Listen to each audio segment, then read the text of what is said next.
Here is a short presentation of how I installed a microphone inside of a Royal standard accordion that I've owned for a number of years. This is not a cheap accordion, it's not a mega expensive accordion, but it's a nice accordion and it works perfectly good. So I studied it long and hard before I started thinking about drilling holes into it and modifying the inside. So every accordion's a little different, so please study your accordion long and hard before you start doing anything.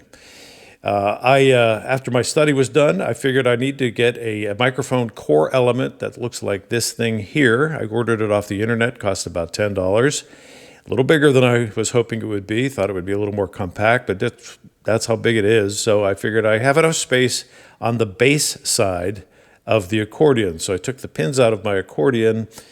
I have the bellows still attached to the treble side, and I did all my work on the bass side of the accordion inside the compression chamber where it would be able to pick up sound from both sets of reeds. In the long run, I'm going to install those two little wires that were sticking out of the bottom of that microphone core element, and I'm going to run an extension to attach to this jack. This is a 1/4 inch or a 6.35 millimeter guitar jack, audio jack, that ultimately I'm going to drill a hole into the side of my accordion, and I'm going to be able to plug a cable into it and run the cable to an amplifier so it can make the accordion even louder than it already is in the event you're playing on stage or at a concert or something like that. So going back inside the accordion, I have to install this microphone core element, and this is where I installed it. As you can see, I made a little cushion for it because it's good to give it a little bit of cushion, because otherwise it will pick up every mechanical thunky sort of sound that you make when you're changing reed sets or just handling the accordion in general. So you want it to be able to pick up the sound of the reeds, the music itself, not necessarily the physical thunking on the outside of the case.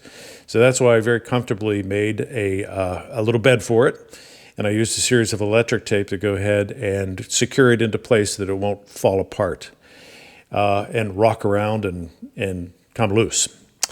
The little leads that come out of the bottom of the core, as you can see, there's a red one and a black one. They're only about 2 inches long. They're not going to go very far. So I had to wire nut an extension cable on, a very thin 2-conductor cable that I am ultimately going to be able to run, give myself a little bit of slack so that I can run this extension where I want it to be, so it will eventually meet up with the jack that I'm going to install inside the cabinet.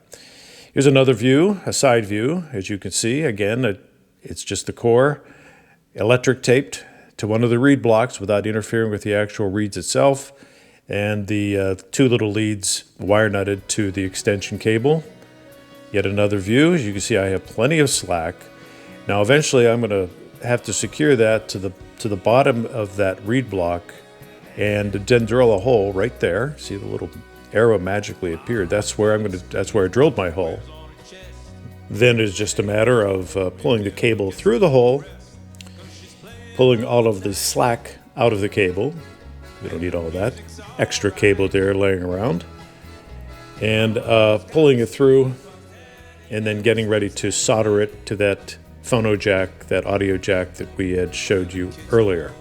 There's one other issue we have to deal with. That little hole, even though the cable's going through it, is no longer airtight, and you do need compression and you need an airtight chamber in here. So I'm going to eventually install some shoe goo. Once I pulled all the slack out of the cable, I actually sealed the rest of that hole up with shoe goo, a flexible sort of gooey glue, and it worked perfectly. It is very airtight. It's just as airtight as it was before. So here's a picture now of what it looked like after I pulled the slack out. I still used tape to secure the cable to keep it from getting loose. And so now the white wire is through the hole, and it's been sealed up so that it's all airtight. Now it's going to meet up with this jack that we are eventually going to solder it up.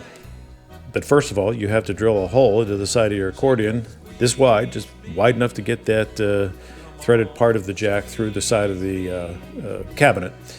And you're going to solder the wires, the two leads from that extension cable, one to each of those prongs.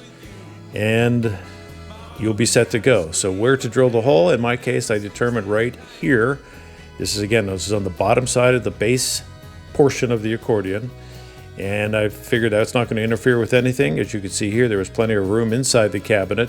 That's over there on the far left is where I eventually installed this jack.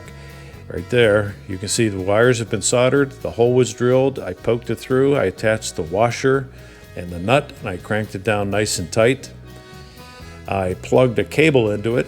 I plugged the cable into an amplifier, and voila, it worked. This is what the final product looks like. It worked fine for me.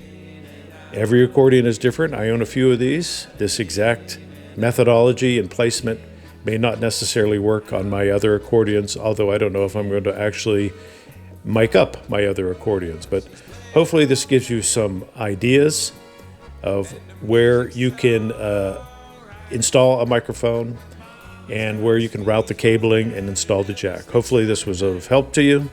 Good luck with your project. Approach at your own risk. This one worked for me.